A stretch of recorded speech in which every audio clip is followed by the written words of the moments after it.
one-point game. They do have a timeout. Decide not to use it. Curry, way downtown. Bang! James on the drive. Anthony for three. Puts it in. Durant. You can't keep jumping that high, man. C'est fou. Bryant for the win. La hype du basket américain est sur Sport en France, votre rendez-vous hebdomadaire. Vous en avez l'habitude, installez-vous, calez-vous confortablement. On a un très gros programme et on y va. Maintenant, la rubrique hype ou pas hype, de nouveaux trophées pour les vainqueurs des finales de conférence en NBA. DeAndre Ayton est sans limite sur sa console de jeu hein, et le grec Giannis Antetokounmpo sera également à l'écran dans quelques jours. Puis immersion au cœur du célèbre système de formation américain appelé AAU dans la chronique fraîche d'Emric Parker. La NBA est-elle une ligue de coachs ou de joueurs? C'est la question que l'on va se poser dans le débat de la semaine. Et puis, ils sont peut-être la réincarnation moderne du célèbre film He Got Game. Discussion de fond avec nos deux invités dans l'ITV décalé. C'est parti, on va accueillir une grosse équipe autour de moi encore aujourd'hui et on va dire bonjour à un homme tout de jaune vêtu. C'est Jean-Claude Moka. Salut Jean-Claude. Où est-ce qu'on me filme? On me filme où là? Ah, on me filme là-bas. Salut, c'est moi. Représente-moi Sylvain. Vas-y, regarde comment je suis beau. Vas-y, T'es pas mal. T'es pas mal. Je suis pas mal, hein? Ouais, t'es pas mal. On dirait quelqu'un d'important. Hein? Non. Super Saiyan. Ça va toujours, ou pas? ouais, je vais bien, merci. Et toi? Oui, le toujours. théâtre? Bah écoute, on est là. Hein. Moi, j'attends que tu reviennes parce que t'es venu une fois et t'as aimé. C'était pas mal, ouais. Non, tu vois, là, t'es pas vendeur. Sois un commercial. Dans nos gens ont envie de venir. Je m'attendais à mieux pour toi. C'est un menteur, honnête. c'était terrible, je suis terrible. Et je dis pas ça parce que je suis dedans. Venez me voir le plus beau jour de ma vie à la Comédie Saint-Martin jusqu'à fin mai. Dis pas, je t'ai pas prévenu. Jusqu'à fin mai, n'hésitez pas. Il est très bon en réalité. Notre homme. Voilà, viens, toujours vouloir faire des taquineries avec moi juste En parce que duplex d'Athènes. En duplex d'Athènes, c'est Angelo Sakarakis qui est bien présent, le coach du basketball 3-3. Comment il va? Il va bien, le coach. Il enchaîne les journées longues avec les groupes féminins et masculins combinés. Mais bonne humeur, beau temps et puis surtout hype pour saupoudrer encore de bonheur une semaine bien chargée. Il a l'air hype, un gros sourire à chaque fois, Angelo. Merci d'être là, on sait que ton temps est compté. On va prendre l'avion, on va aller du côté de la Californie et rejoindre Melvin Carsanti, toujours prêt du côté de San Francisco. Salut Melo. Eh ben, écoute, salut Sylvain, toujours prêt. J'ai eu la chance de voir un super Game 6 la semaine dernière. Et là, je vais y avoir 7 matchs du Luka Doncic contre les Warriors. Donc, écoute, tout va bien. Et je trouve que Jean-Claude garde de bonne humeur malgré la défaite catastrophique de son équipe. c'est pas mon équipe. Filme-moi. Ce n'est pas mon équipe, c'est un mensonge qui a été inventé par l'investigateur de cette émission. Mon équipe, c'est le Heat et on est en finale. What's up? J'ai juste été objectif en disant que Phoenix devait aller en finale. Mais qu'est-ce que je te dis? Ils ont mangé un kebab de chez Angelo, Booker et Chris Paul. Ils étaient lourds sur le terrain. Melvin, je sais pas pourquoi tu nous lances Jean-Claude comme ça. Mais c'est ta On a faute. 50 minutes à faire. Dis Il faut absolument pas le lancer comme ça. Butler for life. Et il est en finale. Allez, on va présenter deux invités aujourd'hui. Pas un, mais deux invités. On parlait de la version moderne d'He Got Game. We got game. We got game. We got game. Oh, ils connaissent la ref. Le petit, il a découvert le film. Vas-y, excuse-moi. Si je vous dis, dans les années 2000, génération Tony Parker, top 100, prospect mondial, top 10 à son poste, ça vous fait penser à quoi? Si je vous donne aussi cette info du bouquin, rien que pour toi, maman, je pense que là, on se rapproche un petit peu. Je vous présente, et on représente même, Samuel Nadeau. Bravo. Merci pour l'accueil, merci pour cette invite. C'est vraiment spécial pour moi, c'est un honneur. Et j'espère qu'on passera une très belle émission. On va passer une belle émission, c'est un honneur surtout pour nous. Samuel, on sait que tu n'es pas forcément un homme de lumière, tu travailles beaucoup dans l'ombre. Le parcours, le profil est intéressant, on va parler un petit peu de tout ça avec toi pour te présenter ou te représenter comme je disais, puisque c'est important dans Hype aussi de mettre en avant quelques figures du basket français. Samuel en est une. Mais il n'est pas seul, Samuel. J'ai vu ça. Il n'est pas seul, Samuel. Il a ramené son mini, moi. Il a ramené son mini, lui. Et on va le présenter tout de suite. Elijah Nadeau. Nadeau, comment vas-tu? Ça va. Très bien. Très bien même. Hein. On sait que le basket, c'est aussi quelque chose qui est important pour toi. On va te féliciter puisque tu intègres le pôle espoir Île-de-France, donc cette filière de formation qui amène potentiellement vers le niveau. Les premiers steps sont en train d'être franchis. On est content de t'avoir. On va peut-être parler même un petit peu de ça avec toi dans quelques minutes. Première question, je vois que vous êtes habillés Lakers et Warriors. Je ne vais pas vous poser la question de savoir quelle est votre franchise hype. On va aller tout de suite sur le joueur hype pour vous. Quel est le joueur le plus hype en activité selon toi, Samuel? Pour moi, Kevin Durant. Kevin Durant? Ouais. Ok. Samuel? Stephen Curry. Stephen Curry? Bon, bon. Non, c'est très bien. Il a Voilà. le maillot. Oui, hein, le gars, on sent qu'il aime bien ce joueur. Il est bon. Il va falloir shooter comme lui bientôt, par contre. Hein. Et moi, on me demande pas, moi. Non, toi, c'est bon. On y va. Première chronique. Hype ou pas hype, c'est parti.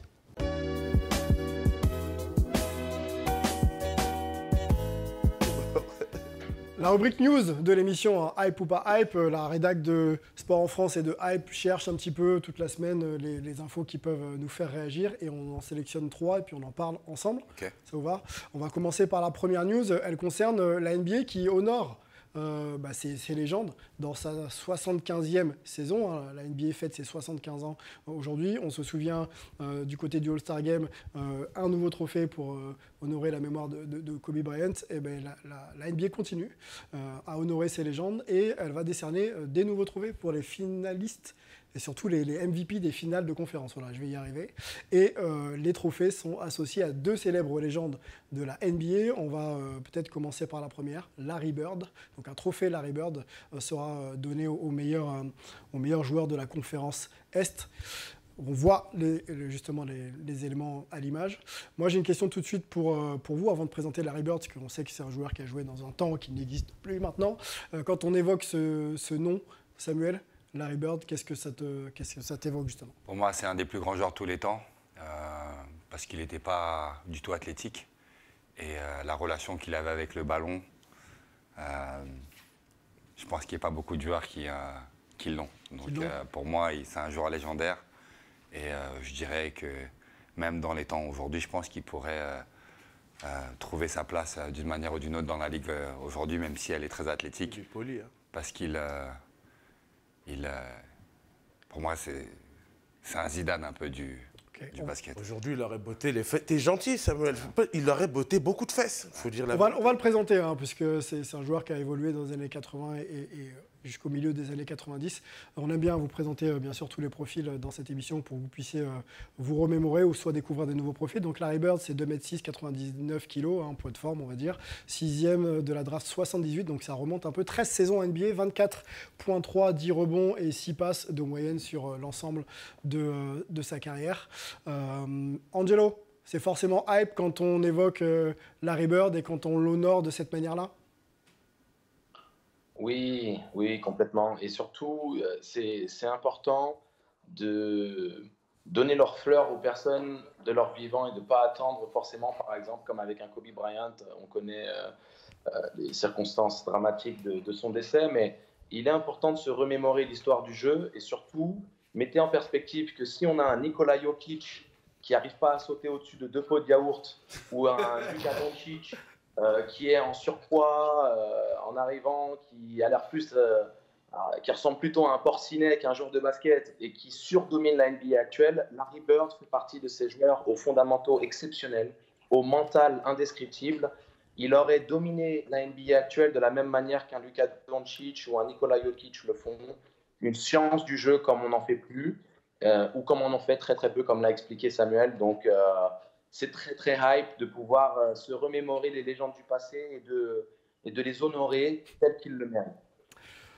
Une autre légende est dans les mémoires et surtout honorée par la NBA, qui fait partie aussi également, on ne l'a pas dit pour Larry Bird, mais des 75 meilleurs joueurs de l'histoire de la NBA. C'est Magic Johnson qui aura donc un trophée à son nom pour récompenser le meilleur joueur de la conférence Ouest cette saison. On voit les stats en carrière de Magic Johnson, hein, 19,5, 7, 2 rebonds et 11,2 passes, donc c'est élevé.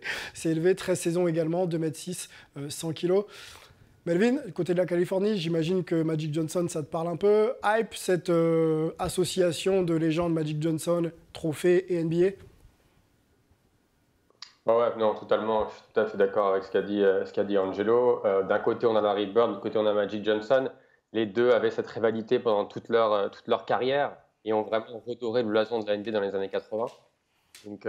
Donc moi, j'aime le fait qu'on honore ces légendes-là. Et puis Magic, pour ceux qui ne le connaissent pas, c'est peut-être le meilleur meneur, ou pour beaucoup le meilleur meneur de l'histoire de la NBA. On parlait de Chris Paul il y a quelques semaines, mais Magic, c'est vraiment le top du top. Magic est très, très présent aussi sur les réseaux sociaux, Jean-Claude. Il a tweeté justement suite à cette nouvelle. On peut voir peut-être le tweet. « Je dois avoir un trophée Larry Bird dans ma salle de championnat pour passer au niveau supérieur. C'est un honneur de partager ce trophée de MVP avec le grand Larry Bird. » Un mot rapidement avec toi, Jean-Claude, sur Magic. Mais c'est incroyable, c'est showtime. En plus, t'as même pas fait la déclaration. Regarde Samuel et moi, on est en mode showtime. C'est vrai. Tout était inclus pour qu'on parle de Magic. C'est un temps que les moins de 20 ans ne peuvent pas connaître. Et Lydia, t'as déjà entendu parler, Magic Johnson? C'est la base. C'est la base. Et le petit est éduqué. Il est bien formé, ouais. Voilà, donc c'est super, comme il a dit Samuel, comme il a dit Angelo, de pouvoir honorer ces joueurs de leur vivant, c'est extraordinaire, parce qu'en plus, en ce moment, je suis en train de regarder une série, les gars. Putain, pardon, excusez-moi, les gars. On parle des deux, c'est incroyable, quoi. Il s'égare toujours, Jean-Claude. Quel enthousiasme, Jean-Claude. Mais oui, là, je suis content, c'est hype. C'est hype. Voilà. C'est ça que tu demandais? Exactement. C'est hype. Merci beaucoup. On avance, deuxième news. Ça concerne l'intérieur éliminé des playoffs récemment, DeAndre Ayton, qui a une autre passion que celle d'être sur les terrains de basket, même il considère limite que c'est un travail pour lui. Ouais. Mais il est très, très féru et fan de jeux vidéo. On va peut-être voir, d'ailleurs, avant d'aller sur sa décla, on va peut-être aller sur la présentation. Encore une fois, on regarde la même dynamique. On présente DeAndre Ayton, donc 2m11, 113 kg. Drafté en 2018, premier de la draft, même d'ailleurs en 2018, 4e saison NBA, 16.3, 10 rebonds 5 et 1,6 passes. Allons directement sur la décla et après on en parle ensemble, savoir si c'est hype ou pas. Je ne pense pas que je ne pourrais vivre sans, et je parle très sérieusement. Donc sans, c'est sans les jeux vidéo. Je ne vais jamais me coucher avant 3 ou 4 heures du matin, là où d'autres se réveillent. Et c'est sérieux à ce point, et les jeux m'ont sauvé la vie dans la bulle. Question pour le papa qu'on a aujourd'hui. On ne l'a peut-être pas bien présenté tout à l'heure, mais aujourd'hui tu es éducateur, donc ouais. Tu es proche de cette génération, à la fois sportive ou non, pour les éduquer, passer un message et les accompagner dans leur développement. Quand on parle de sport et de jeux vidéo à l'ère où on est, 2022, est-ce que c'est compatible aujourd'hui, Samuel, ou est-ce qu'il faut arriver quand même à cadrer un petit peu cette passion pour laisser se développer d'autres talents, et notamment le talent sportif? Le problème, c'est...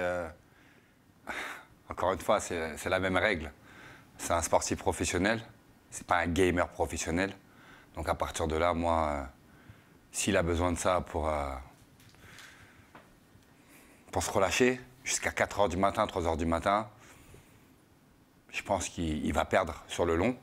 Maintenant, il a le droit d'être passionné par les jeux, comme beaucoup, mais je pense qu'il en abuse. Et le problème de l'abus, c'est qu'aujourd'hui, c'est un peu comme pour tout le monde, le portable, les écrans, etc. Si on laisse cette chose nous dominer, à un moment donné, on s'y perd. Et je pense que là, il est en train de perdre le fil. Mais la claque n'est jamais trop loin. Mon entraîneur disait toujours que le problème de l'homme, c'est tant qu'il n'est pas rentré dans le mur, il n'a pas compris. Et je pense que son écran arrive bientôt sur son visage. Voilà. Bon, on est obligé de poser la question à Elijah.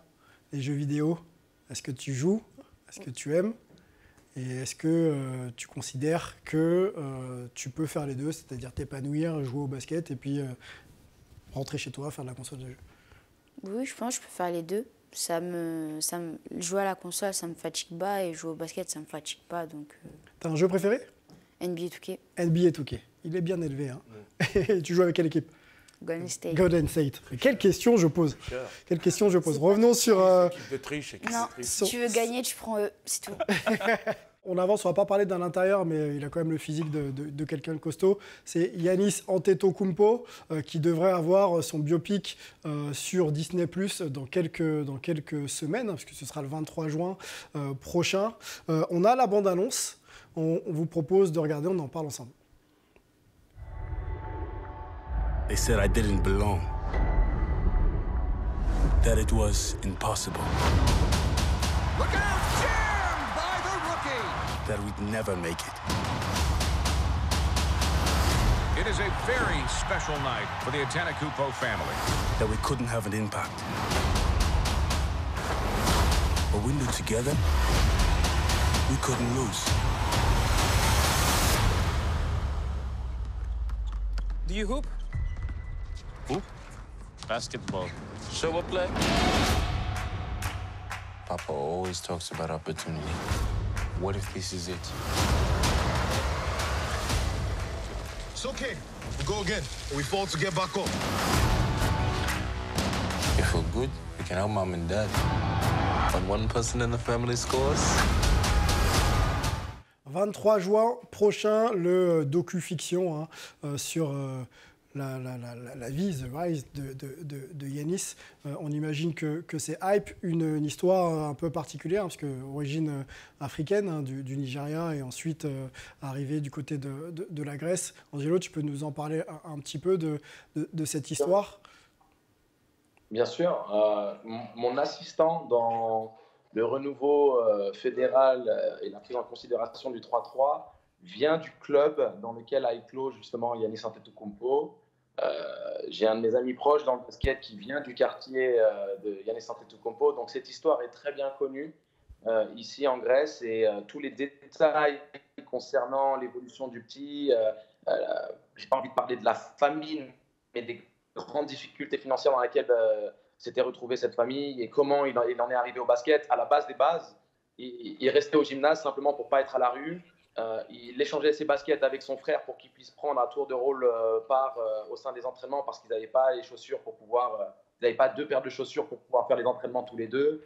Je veux dire, il y a énormément de détails qui remettent en perspective énormément de choses. Donc, ce biopic, pas fictif, mais qui, on va dire, peut-être un peu saupoudré de Disney, comme on dit, reste néanmoins véridique dans le message prodigué, et surtout dans de nombreux détails qui vont être découverts sur l'éclosion d'un talent inespéré quelque part, et le fonctionnement de cette famille qu'on appelle en Grèce les Antetokounmpos.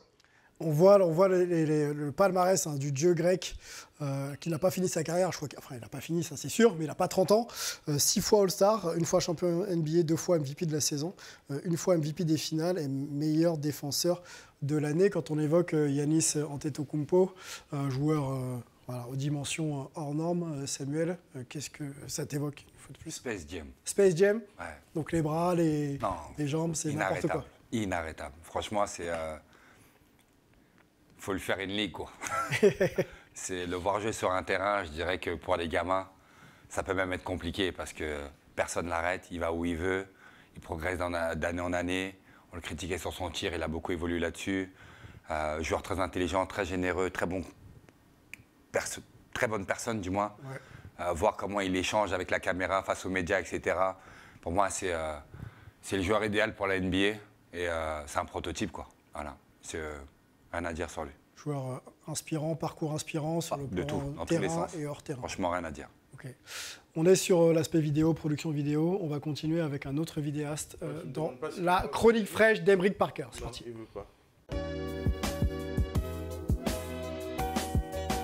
Bon, j'ai coté un petit peu notre ami Jean-Claude, mais il faut absolument qu'on avance. Emric nous attend. Il est de retour du côté du Bronx, Emric, puisqu'il y vit, je crois. Et on va parler du système de formation, ça va peut-être intéresser Elijah, qu'on appelle AAU aux États-Unis. On pourrait tenter une petite comparaison avec le sport et les études en France, l'association Non, on va pas faire ça. Ok, bah vous me direz plus tard, messieurs, on va voir quand même Emric, et puis on en discutera ensemble.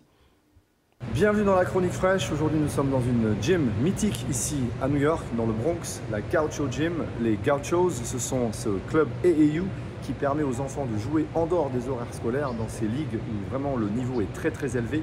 Et à la New York, cet endroit est vraiment mythique puisque ce parquet a lui-même été donné par les New York Knicks quand ils ont retapé le Madison Square Garden. Imaginez-vous, les jeunes du quartier peuvent jouer sur ce parquet. Michael Jordan aura mis 55 points aux Knicks dans les années 90. Et il faut comprendre que le basket ici n'est pas géré par les clubs. Il n'y a pas de club comme en France avec un ministère de l'éducation, de la jeunesse ou du sport. Donc c'est vraiment cette AAU qui va permettre vraiment de voir éclore des joueurs incroyables. Explication.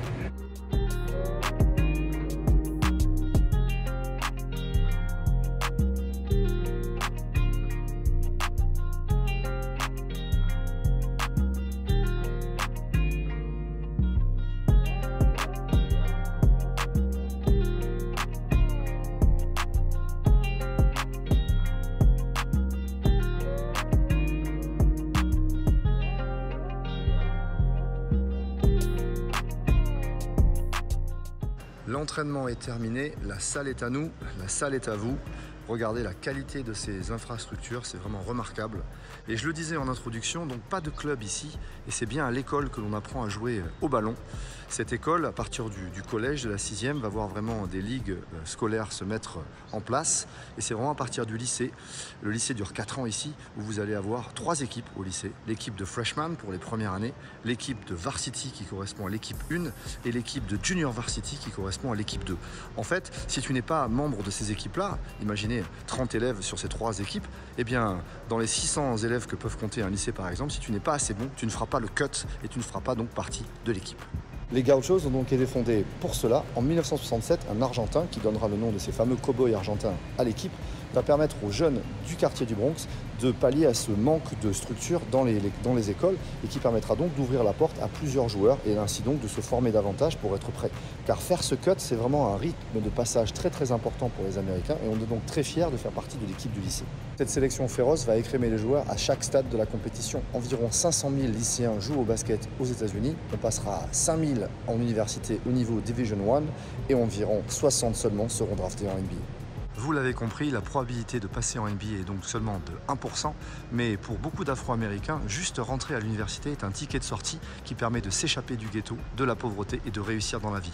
Quand l'université coûte sans bourse 50 000 $ à l'année juste pour étudier, vous multipliez ça par 4 pour avoir le prix du cursus complet, eh bien faire ce sport à l'université permet vraiment d'avoir une éducation gratuite et donc de pouvoir s'en sortir dans la vie. Voilà, pour l'AAU, c'est terminé pour aujourd'hui. Je pense que tu comprends maintenant davantage pourquoi ce sport ici est tellement important. C'est une voie de sortie, un ascenseur social et c'est surtout quelque chose qui n'est pas une voie de garage. Être student athlete, étudiant athlète, c'est vraiment quelque chose qui est célébré. Les Américains célèbrent beaucoup leur quotidien, ils ont peu de congés payés, donc c'est vrai qu'on regarde le sport ici. Il n'y a pas de club, je te disais, donc on va voir le sport lycéen, le sport à l'université et ça permet vraiment de tisser un lien social fort avec la communauté ici aux États-Unis.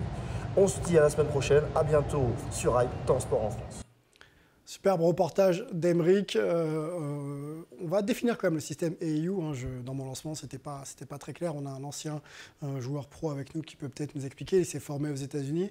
La comparaison n'était peut-être pas très bien pensée entre le système français. Non. Comment on peut justement essayer ça de... n'a rien à voir. Ok. Il n'y a pas de comparaison. Système AAU. Okay. AAU, pour moi, quand on le jouait, en tout cas, moi, je jouais en high school.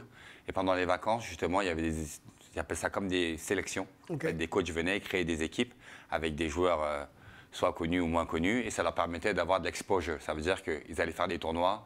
Il y avait des coachs universitaires de junior collège qui venaient les voir et ça leur permettait de se faire voir s'ils n'étaient pas vus justement au lycée. Donc c'est vraiment quelque chose de très très important. Moi, c'est ce qui m'a fait grandir dans les classements parce que quand je jouais AAU, je jouais avec des équipes qui étaient connues, etc. Mais en même temps, je devais défendre cette couleur qui n'était pas mon école. Oui. Et ça me permettait de me faire voir par plusieurs facs différentes, etc. Et d'ailleurs, je me rappelle d'un été où j'avais fait vraiment une belle saison AAU d'été. Et à la rentrée scolaire, je recevais des dizaines de lettres par jour d'université, etc. Et c'était surtout grâce à ces tournois AAU, à ces périodes d'AAU que je vivais. Voilà. Comment tu peux qualifier justement ce mode de formation ou d'exposition? Est-ce qu'aujourd'hui c'est un passage obligé pour se faire un nom ou est-ce que dans des filières un petit peu différentes comme celle que va connaître ton fils, on peut très bien aussi s'exposer et arriver à atteindre Alors je pense qu'il n'y a pas de comparatif en France puisque c'est un peu plus dans un vrai entonnoir. Je pense que les AAU, s'y existent en France, ça permettrait des gamins de se faire voir par plusieurs autres clubs. D'accord ? Mais ce n'est pas du tout comme ça que ça se passe. En fait, en France, il y a des détections, il y a des rendez-vous, etc.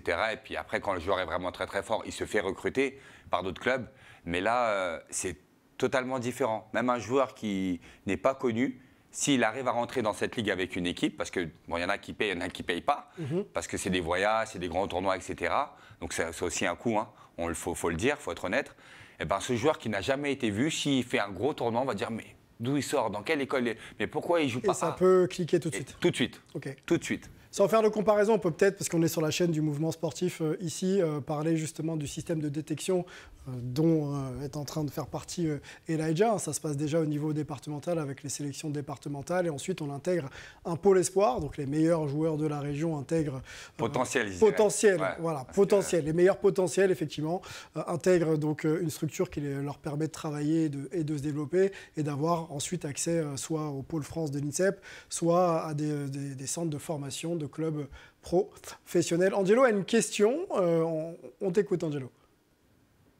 Alors, c'était pas une question pour le coup, mais c'était juste pour ajouter encore plus de poids à ce qu'expliquait Samuel.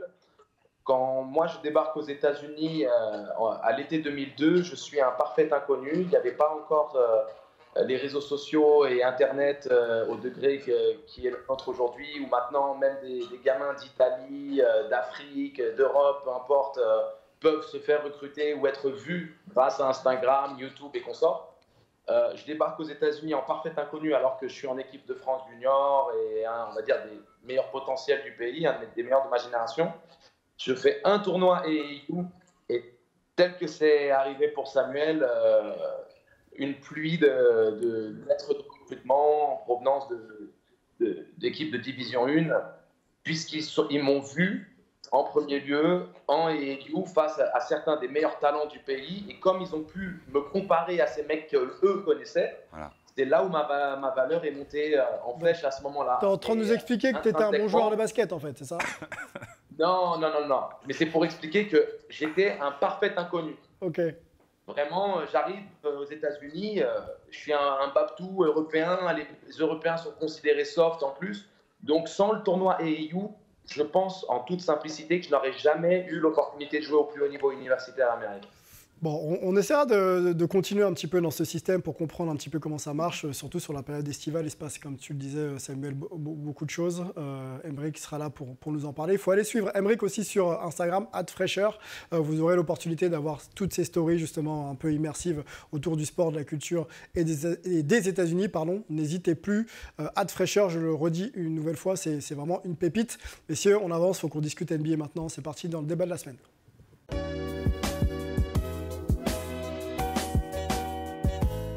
Messieurs, le débat de la semaine va tourner autour des coachs et des joueurs. On a plusieurs questions à se poser. Les joueurs sont constamment mis en avant quand on parle de NBA.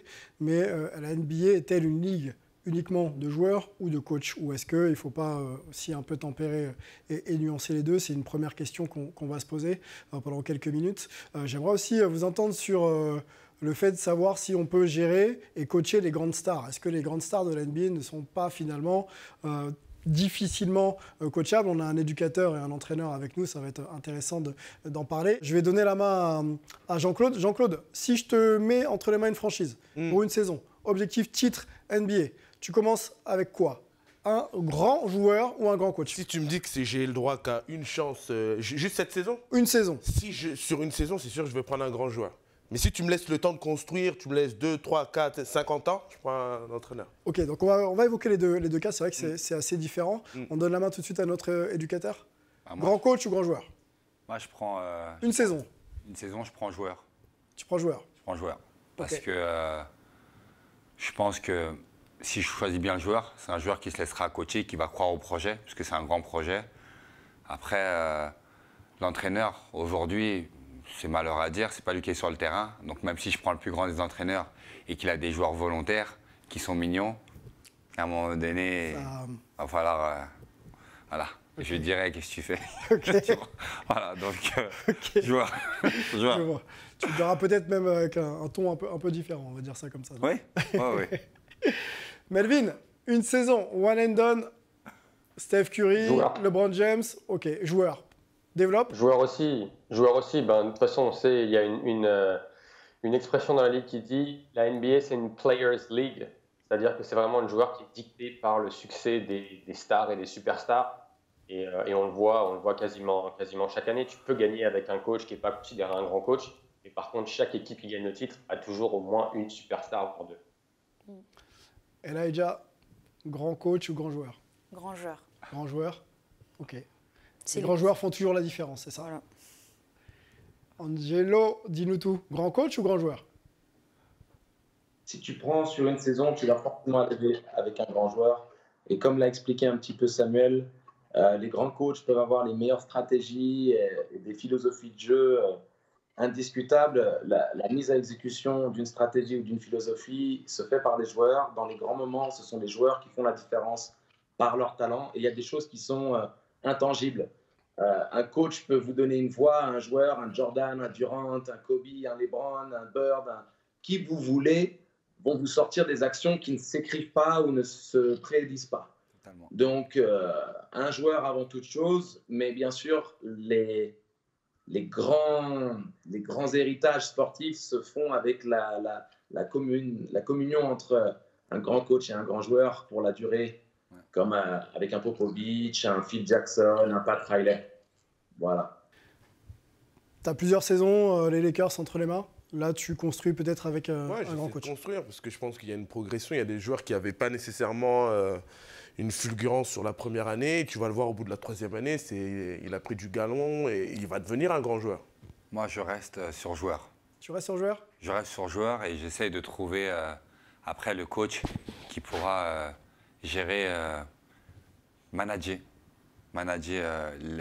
l'effectif. Mais je resterai sur joueur. Joueur plus banc, parce qu'on a vraiment, voilà, et puis après... On t'a dit joueur ou entraîneur, mais là, il y a des bancs. Pour moi, je vais rajouter aussi des pop-pom girls, je vais rajouter des préparateurs physiques. Donne-moi. Allez, tu prends, on prend. Comment il commence? Maintenant, il met banc. Après, il va dire service technique, climatisation, glace, chauffeur, hôtel, voleur, bandit. Tout ça parce qu'il a des tatouages sur la tête, il peut se permettre. C'est parce que j'ai pas de dessin sur le visage. Mais t'aurais dû. T'as changé, Sylvain, t'as changé. J'ai pas de stylo, peut-être qu'on peut faire quelque chose. Ne bouge pas. Melvin, allez, plusieurs saisons, est-ce que tu prends un grand coach à la place de ton grand joueur? Non, je prends pas le grand coach. Comme je disais ça, par exemple, je prends l'exemple de Steve Kerr qui est arrivé aux Warriors en 2015, qui n'était pas un grand coach, il était un coach rookie d'ailleurs à cette époque-là. Et pourtant, c'est sa façon de manager l'effectif et de pouvoir donner un peu de liberté à ses stars qui a permis aux Warriors de mais c'est ça la question. Moi, j'aimerais bien, je vais intervenir, Melvin. Tu parles de Steve Kerr, mais quand Steve Kerr récupère les Golden State, tout ça, c'était pas des superstars. Steph Curry était un très bon joueur, mais c'était pas encore une superstar. Nick Clay Thompson, on les appelait les Splash Brothers, mais ce ne sont pas les joueurs qui sont aujourd'hui. Tu vois ce que je veux dire? Mais ce qu'il veut dire, en fait, ce qu'il a voulu te dire, c'est que c'était le coach approprié à ces joueurs-là. Oui, parce que tu peux mettre quelqu'un d'autre. Pas des superstars. Là, on parle de superstars. Ils sont devenus, Ils sont devenus. Donc, mon argument est pas mal. Un entraîneur avec une bonne philosophie, qui sait coacher et qui, sur les plusieurs saisons, crée des monstres qui sont on a dit grand joueur ou grand coach. Moi, j'ai dit grand coach. Pour moi, Steve Kerr. Mais comment tu sais que Steve Kerr... J'avoue, tu m'as eu, bandit. Quand il prend les Warriors, Steve Kerr n'est pas encore le coach qu'il est de... C'est vrai. Non. C'est vrai. Non, je veux dire qu'on lui donne une chance à Steve Kerr, on lui dit fais-nous voir. Oui. Et puis il reste là, il montre. Mais sinon, c'est un peu compliqué. On a le palmarès d'ailleurs de Steve Kerr avec les Warriors. 5 finales quand même entre 2015 et 2019. 3 titres. Donc c'est très sérieux. On peut peut-être rester sur le palmarès avec d'autres franchises qui ont aussi excellé dans les années 2000. Peut-être les Spurs, quand on parle des années 2000, Tony Parker. Voilà, la dynastie des Spurs, 5 fois champion. Ça commence même en 99, 2003, 2005, 2007 et 2014, donc quasiment que des années impaires et 2014 pour l'équipe de Greg Popovich, toujours en place d'ailleurs. Greg Popovich, ils viennent de loin. Parce qu'ils ont toujours existé avec Greg Popovich d'une manière ou d'une autre. C'est une équipe, Samuel, qui a misé sur un coach et qui a fait grandir justement des stars. C'est devenu un grand coach. Mais ils avaient des joueurs quand même. Moi, j'étais fan de David Robinson à l'époque quand j'étais jeune. San Antonio a toujours été une grosse équipe. Après, c'est vrai qu'il fallait avancer d'une manière ou d'une autre. Ils ont trouvé Greg. Mais David Robinson, c'était pas un Michael Jordan ou un LeBron aujourd'hui. C'était un très grand joueur. Il n'y a rien à dire. Dream Team. Non, mais je sais. On se calme toi, ici. tu dis ça parce qu'il est loin de toi. Non, David, c'est l'un des plus grands. Il n'y a rien à dire là-dessus. Mais on est d'accord que c'est pas, tu vois, au niveau de sa starification, c'est pas LeBron, c'est pas Michael Jordan. Tu vois tu comprends ce que je dis ça? C'est pas Shaquille O'Neal. Non, mais c'est comme Tim Duncan. Tim Duncan, si tu le regardes, ça a été un joueur qui a dominé cette ligue comme très peu l'ont fait à son poste, mais dans sa manière d'être, de son vivant, il s'est jamais mis en avant comme d'autres joueurs pourraient le faire ou auraient envie de le faire. Donc, et lui, il était à San Antonio pareil. Aujourd'hui, si on dit à des jeunes, vous connaissez Tim Duncan, ils vont dire qui? Alors pour moi, c'est un des joueurs... Quand il est arrivé, il n'est pas arrivé comme une superstar. Si, sauf qu'en fait, ça a été une superstar dans un endroit où c'est pas la manière de San Antonio de mettre les joueurs en avant. LeBron James, c'est arrivé d'une manière, par exemple, mais Tim Duncan, on savait qu'il allait produire, mais qu'il n'avait pas besoin de cette lumière, pour moi. Avançons, messieurs. C'est une discussion intéressante. Oui. Je termine ce débat. Allez, termine-le. On a d'autres questions à se poser et on sait qu'ensuite, il faudra que tu enchaînes. Et je quitterai tel un grand homme, dire sa révérence, pour aller travailler, finir ma journée, puisque je vais être en retard sinon. N'oublions pas une chose. Tous les plus grands joueurs, quels qu'ils soient, ont fait face à un challenge que seuls les grands coachs ont réussi à résoudre pour eux. Jordan n'arrivait pas à passer les Pistons, il n'arrivait pas à aller gagner son titre. Phil Jackson est arrivé. Kobe, Shaq qui, à Orlando, a fait face au mur des Rockets. Il a eu besoin de Phil Jackson pour trouver cet équilibre et enfin devenir le MVP, force hyper dominante, inarrêtable. N'oublions pas que ce n'est pas, comme dans toute chose dans la vie, ce n'est pas juste blanc, noir, chocolat ou vanille. Un petit mix, et le bon arôme, la bonne proportion de différents arômes permettent de faire les meilleures plats. Ce n'est pas juste un excès de chocolat ou de vanille qui vous donnera la meilleure recette. Il y a cette nuance de plusieurs goûts. Donc, c'est sur ces mots que je vous laisserai. Un grand joueur accompagné d'un grand coach pour les legacy. Et on commence avec un grand joueur avant le grand coach. Je vous embrasse et poussez. On remercie Angelo qui continue sa journée et ses fonctions de sélectionneur en Grèce. Angelo, on te retrouve bien sûr très très vite. Nous, on avance dans le débat. C'est vrai ce que j'ai dit. Non, c'est pas vrai. Mais avançons quand même dans le débat. Moi, je voudrais qu'on parle des joueurs. Sont-ils les plus grandes stars? On va rester encore sur les plus grandes stars. Est-ce qu'elles sont finalement difficilement coachables, entraînables? On pose encore la question à notre éducateur présent. Non, il y a encore, ça dépend des caractères. Moi, LeBron James, Kyrie Irving. LeBron James, pour moi, est coachable, mais son intelligence de jeu aujourd'hui fait qu'il tous les systèmes est autour de lui. Okay. Donc il n'a pas besoin d'être coaché, on organise autour de lui.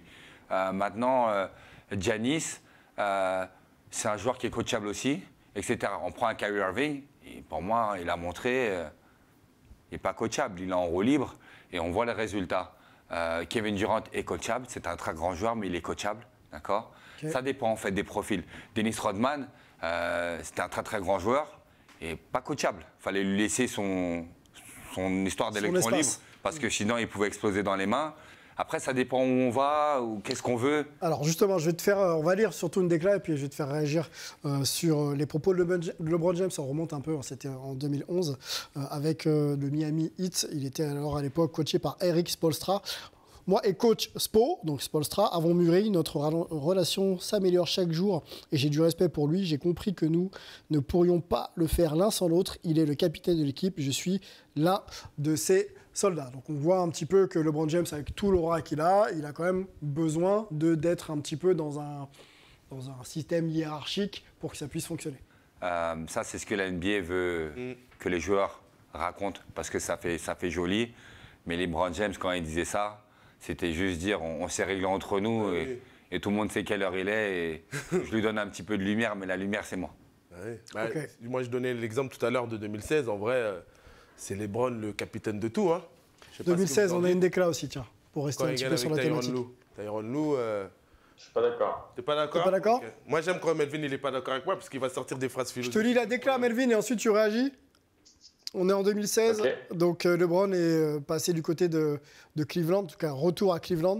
Pourquoi est-ce que vous ne vous contentez pas de jouer pendant que je coach cette équipe? Donc c'était Tyronn Lue à propos des Cavs et sa gestion de LeBron James. Là, on disait à l'époque que LeBron était aussi un petit peu le coach de cette équipe. Melvin, on t'attend. C'est très simple. Comme le disait Samuel, il parlait de LeBron James qui est coachable.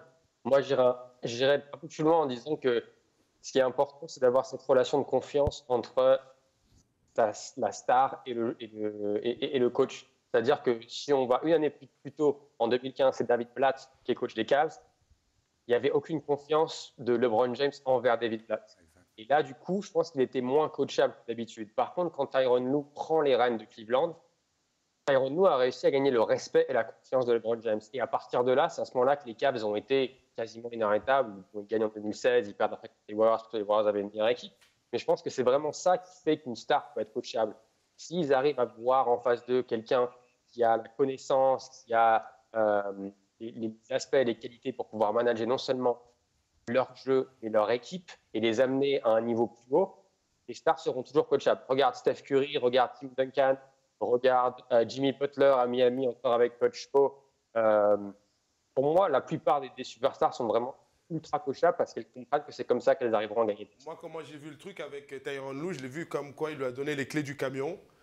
Moi, c'est comme ça que je l'ai vu. Je ne l'ai pas vu comme un délire où il a été coaché par Tyronn Lue. Moi, je l'ai vu comme si LeBron avait pris les clés du camion. Après, je dois sûrement me tromper, mais en tout cas, moi, je l'ai vu comme ça. Non, tu ne te trompes pas. En fait, vous racontez un peu la même chose, mais il faut que le joueur phare, ou les deux joueurs phares, ou le trio phare, fasse confiance au coach d'une manière. Ouais, mais le coach, pour avoir cette confiance, il est obligé de leur dire hey, moi, je sais ce que vous êtes capable de faire. Je vais vous laisser cette liberté-là. Mais c'est vrai que quand on regarde LeBron James dans une équipe, un joueur va faire n'importe quoi sur le terrain, il va regarder le coach, le joueur va sortir, il ne va pas rester. L'influence de LeBron. Voilà, on sait très bien. Et puis derrière. C'est comme ça que je le vois. Voilà. Alors pour répondre à cette question, messieurs, pour conclure le débat, j'ai bien compris que ce n'était pas l'un ou l'autre, mais si on devait quand même essayer de pencher d'un côté ou de l'autre, est-ce qu'on irait plutôt vers la NBA, ligue de joueurs, ligue de coach? Oh, ligue de joueurs. Bah oui, ligue de joueurs. Ça, c'est sûr, c'est ligue de joueurs. Ligue des joueurs. Melvin? Ouais. Ok, bon, bah, je crois qu'on est tous. Non, ligue de joueurs, on est tous d'accord. Bon, eh ben, on avance, on va discuter un petit peu avec un éducateur, je l'ai dit, je le répète, Samuel Nadeau, qui est notre invité avec Elijah dans l'ITV décalé.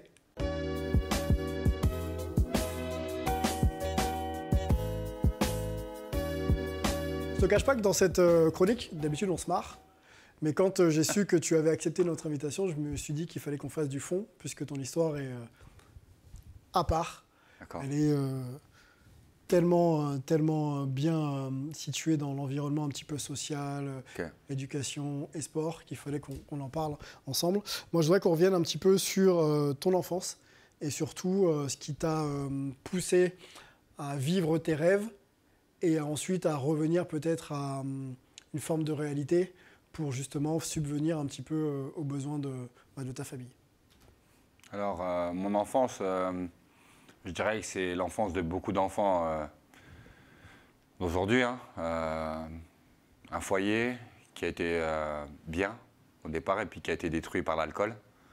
Donc un divorce, une course-poursuite contre la stabilité, on va dire, de deux enfants avec une mère seule, puisque voilà, mes parents ont divorcé. Et puis, voilà, la petite bagarre. Donc ma mère a fait ce qu'elle avait à faire, du mieux qu'elle pouvait. Et moi, bizarrement, j'ai décidé de devenir homme avant l'heure. Donc je voulais aider ma mère, parce que je la voyais faire tellement pour nous que je me disais que je voulais l'aider. J'ai voulu faire tous les corps de métier, comme beaucoup de gamins, sauf que moi, je n'ai pas voulu les faire parce que je trouvais qu'être policier, c'était bien. Je voulais les faire pour gagner de l'argent. Le basket est là, à ce moment-là? Non, il n'est pas là. Okay. Je voulais être éboueur, je voulais être ébéniste, je voulais tous les corps de métier. Okay, mais c'était vraiment pour aider ma mère. Comment le basket arrive un peu dans ton... Le basket arrive grâce à un camarade de classe qui est arrivé fraîchement de la Guyane, qui est devenu mon meilleur ami, qui s'appelle Cédric Médélis. À l'époque, c'était mon meilleur ami. Et il me dit, ah, viens, on joue au basket, etc. Moi, je faisais du foot, comme tout le monde, en rue, etc. Où on m'avait aussi poussé vers l'athlétisme. Parce qu'en classe, j'avais des belles performances, etc. en primaire. Et au club d'athlétisme, j'étais dégoûté parce qu'on s'entraîne comme des fous.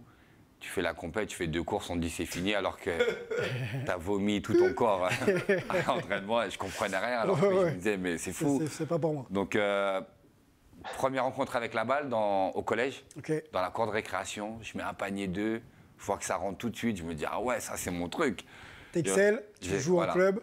Et j'avance, rien ne s'arrête. Et là, je me dis, je vais en faire mon métier. Mais encore une fois, j'ai pas honte de le dire, c'est qu'on était dans une époque où la NBA commençait à vraiment exploser. Et qui disait NBA, etc., c'était les dollars, etc. Je me suis dit, ah ouais, moi je vais gagner des dollars pour aider ma mère. Ça semblait fou, mais moi j'y croyais vraiment. Et derrière, en fait, je pensais qu'à ça. Je me disais, le franc, le dollar, il n'y a pas photo. Moi je veux gagner des dollars et j'ai regardé la NBA comme une cible, en fait, jusque... Comme un projet, très rapidement. Voilà. Donc tu traverses les États-Unis. Ouais. Comment ça se passe? Je traverse les États-Unis parce qu'en France, mon style de jeu n'est pas approprié. Quelqu'un me le dit et je le vois, parce que j'ai appris moi vraiment dans la rue à jouer. Je n'ai pas fait partie des filières fédérales, etc. Donc quand je me retrouve en équipe de France avec des Tony Parker, des Boris Dio qui jouent vraiment comme à l'église, moi j'arrive, donne-moi la balle, ton système, j'ai pas envie de ton système. Moi je vais mettre la balle dans le panier, je sais. Voilà. Ça marche pas. Et je peux comprendre. À l'époque, je ne comprenais pas. Aujourd'hui, je comprends. Et au final, aux États-Unis, j'ai cette liberté. Donc, j'explose là-bas parce qu'on me dit, vas-y, montre-nous. Et à partir de là, je montre tout mon talent. Ce qui est fou, c'est qu'à la base, les États-Unis, c'est immense. Donc, de réussir dans un coin des États-Unis, c'est très bien. Mais d'être reconnu dans tout un pays, là, c'est autre chose. Surtout un Français. Top 100, hein. Voilà, top 100. Après, dans l'État, top 10, etc. Avec une très belle génération. Il y avait beaucoup de joueurs. Mais je trouvais ça fou. Mais en même temps, comme j'étais dedans, je me disais, je ne vais pas lâcher. Mais qui dans ta génération? Il y avait des Tyson Chandler. Il y avait, juste avant, il y avait Jason Williams qui a eu cet accident de moto, etc. Qui est consultant maintenant pour ESPN. Bon, il y a eu Samuel D'Alembert. Il y a eu Dewan Wagner qui était numéro 1. C'était le prochain Iverson. Il y a eu du monde, en fait. C'est vraiment... Qu'est-ce qui fait que ça ne marche pas, du coup? Ça marche. Ça marche, mais... Ça marche. Moi, je décide juste de rentrer parce que moi, on parlait d'être drafté après le lycée, ce qui était extraordinaire, puisque c'est très peu de joueurs qui l'ont fait. Et je rentre parce que j'apprends que ma mère est malade. Et moi, vu que ce rêve, c'est pas d'aller en NBA pour dire je suis allé en NBA. Par exemple, mon fils, lui, va aller en NBA parce que c'est un rêve comme beaucoup de gamins qui jouent au basket ou qui veulent devenir professionnels. Moi, je voulais aller pour les dollars. Donc... ma mère me dit qu'elle est malade, je parle avec le docteur me ment à cette époque, mais je l'ai découvert bien tard. Donc je décide d'accepter une offre qui venait depuis très longtemps de clubs européens, qui est celle du Real Madrid. Et à partir de là, pour aider ma mère très très vite et dire voilà, s'il nous reste peu de temps à vivre, autant aller vivre correctement. Et c'est pour ça que je rentre. Voilà. Mais le rêve américain, je peux dire que moi je l'ai vécu avec beaucoup de zones d'ombre, hein, parce que je faisais partie des premiers à partir vraiment comme ça, même s'il y en avait eu un petit peu avant nous, comme les Tariq Abdelouad, David Frigou et compagnie, ou David Lesmond, ces joueurs-là, voilà. Mais oui, j'ai vécu le rêve américain. Sans regret aujourd'hui? Jamais. Parce que ton choix était d'abord un choix de cœur et un choix de famille. Maman. Et on peut montrer d'ailleurs le livre, puisque du coup, tu en as fait une histoire racontée dans un livre qu'il faut se procurer, hein, rien que pour toi, maman. C'est un livre où tu dis tout, cœur ouvert. Je dis tout. À part mes histoires d'amour, mais je dis tout. Voilà. On comprend un peu le chemin, les choix, les décisions, les doutes. Tout. Les forces aussi. Les forces, parce que je pense qu'on apprend. Qu'on nous fasse du mal ou du bien, on apprend. Donc, il y a tout dedans. Et puis c'est un livre que j'ai écrit pour remercier ma mère et toutes les personnes qui m'ont aidé, ce que je disais tout à l'heure, en faisant du bien ou du mal, mais pour faire comprendre aux enfants ou à d'autres personnes qu'en fait, c'est pas tout lisse. Voilà, c'est pas tout lisse, il faut y croire. Et voilà. Et là, déjà, c'est un livre que tu as lu ou pas? Non. T'en parles un peu avec ton père de son histoire? Pas trop. Pas trop? T'as envie d'écrire ta propre histoire, les États-Unis, je pense que c'est un objectif pour toi? J'ai pas envie d'écrire d'histoire parce que j'aime pas trop écrire. Ouais. Mais même la raconter, non, pas trop. Je préfère écrire sur le terrain, en fait, faire ta propre histoire sur le terrain. Aller aux États-Unis, est-ce que, comme ton père le disait, dans ce chemin, c'est devenu un projet pour lui? Est-ce que c'est un projet pour toi? Ou est-ce que c'est un peu tôt encore? Pour l'instant, tu joues au basket, au Pôle Espoir bientôt, et ça te suffit? Non, c'est un objectif. Ouais. Être pro? Être pro en NBA, pas en France. Est-ce que tu as déjà un manager congolais dans tes rangs qui pourrait... Non, mon manager sera mon Non, père. mais ton papa, il connaît... Non Hein, lui, c'est les dollars. Moi, je vais te ramener des livres sterling avec un petit peu d'euros et on va faire des pubs Nike et on va manger des kebabs. Ça te... Non bon. Allez, on va finir cette interview décalée. On voulait vraiment parler du parcours de fond de Samuel. On va un petit peu se détendre ensemble. On va vous faire une petite interview. Qui de vous deux? Est-ce que ça vous va? Qui de vous deux est... etc. Et vous me répondez. Okay. Qui de vous deux est le moins ponctuel? Je dirais toi. Pourquoi? Parce que c'est moi qui viens te chercher des fois et je suis toujours à l'heure. Comment tu vas me chercher? Fois le matin, quand on doit à l'entraînement, on y va, etc. Tu me réveilles. Oui. Quand vous dites le matin, dites aux gens c'est quoi le matin pour vous. Parce que le matin, pour des gens comme moi, filmez-moi, c'est 7 heures et j'ai du mal. C'est quoi le matin pour vous? 4h40. Voilà, c'est pas le matin, c'est la nuit. Donc à partir de ce Il faut moment-là. savoir que le papa est aussi le coach hein, et qu'il donne l'opportunité à son fils de s'entraîner, de se lever tôt pour justement aller le Je lui donne l'opportunité, c'est lui qui l'a saisi. Qui l'a Parce que saisi. c'est moi qui vais m'entraîner à cette heure-là depuis que je suis très jeune. Et lui, il a décidé de rentrer dans ce créneau-là. Donc en ce moment, voilà, on est là-dedans. Et le jour où il voudra décrocher de ça, il en aura le droit. Mais c'est ma séance d'entraînement à moi dans laquelle lui il vient participer. Donc moi, j'appelle ça le breakfast. Voilà. Ok, on continue. Qui de vous deux est le plus gros travailleur? Moi, je dirais que c'est Lydia. Pourquoi? Parce que ce qu'il fait à l'école, à la maison, parce qu'il fait l'école à la maison, le CNED, c'est vraiment dur, je le vois faire. Ce qu'il enchaîne derrière en termes d'entraînement le matin, puis le soir, voilà, chapeau. Je sais que moi, j'aurais choisi le sport et j'aurais peut-être pas mis autant de dévotion à l'école. Et lui, il arrive à vraiment combiner les deux parce qu'il a de très très bons résultats scolaires. Et voilà, donc c'est lui. Qui de vous deux est le plus mauvais perdant? Moi. Ouais. Bon, ça c'est clair. Qui de vous deux est le plus grand trash talker, donc le plus grand chambreur? Toi. Je dirais moi, parce que lui, il est en train d'apprendre. Mais je pense que sa langue est bien pendue quand même. Voilà. Qui de vous deux est le plus fashion? Je dirais moi, et sans trop vouloir, j'essaie de faire en sorte de le mettre là-dedans. Il y a un match, hein. Vous voyez les photos, Ouais. c'est un peu pareil. Hein. Oui, c'est un peu pareil, mais là, le papa, quand même, à ce niveau-là. Il y a les couleurs, hein. Non, c'est bien. C'est un peu street, il y a de tout. Continue. Qui de vous deux est le meilleur NBA 2K? Là, je vais même pas parler, parce que il est là. Il est là. Allez, une dernière. Quel est ton plus grand mentor, Elijah? Qui tu suis le plus? Qui t'inspire le plus dans ta vie? Et j'aurai la même question pour le père après. Mes parents. Très bonne question. Et le père? Moi, ça a toujours été, ça restera ma mère. Toujours? Ouais, c'est rien à dire. On remontre le livre, rien que pour toi, maman, disponible un peu partout. Non, hein. pas partout. Non. En fait, si vous le voulez, contactez-moi sur les réseaux sociaux, Instagram, et je vous l'enverrai avec grand plaisir.